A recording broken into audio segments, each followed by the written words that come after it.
রাজ্যের তথ্য সংস্কৃতি বিভাগ, রাজ্য চারুকলা পর্ষদের আয়োজনে 5 দিনের আবাসিক চারুকলা প্রশিক্ষণ শিবির 11 ফেব্রুয়ারি চন্দননগর জ্যোতিরিন্দ্রনাথ সভাগৃহে শুরু হয়েছিল।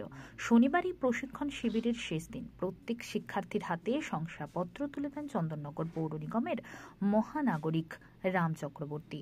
উপস্থিত ছিলেন চারুকলা পর্ষদের সদস্য সচিব সৌমেন খামারু, শিল্পী সোমনাথ চক্রবর্তী, জেলা তথ্য সংস্কৃতি আধিকারিক প্রদীপ আচার্য সহ বিশিষ্টজনেরা।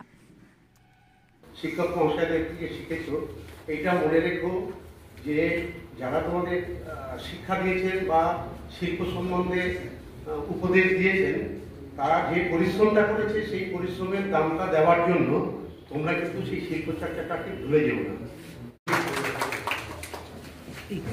এরপরে শ্রী হারিত বসু, যিনি শিবির পরিচালক চারুকলা পর্ষদ, তার হাতে আমরা তুলে দিচ্ছি। জাতীয় চারুকলা পর্ষদ তার হাতেও আমরা তুলে দিলাম।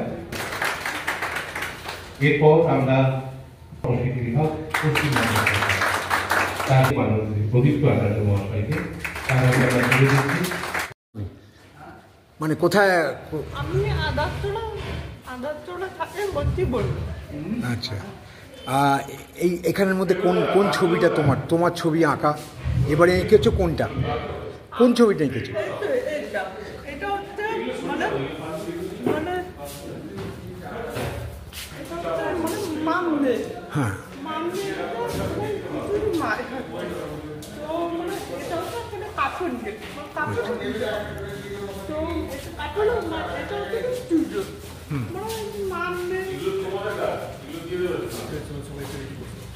কদিন টাইম লাগলো মানে করতে? কতদিন? ডেজ কত সময় লেগেছে? টাইম 2 দিন টাইম লেগেছে।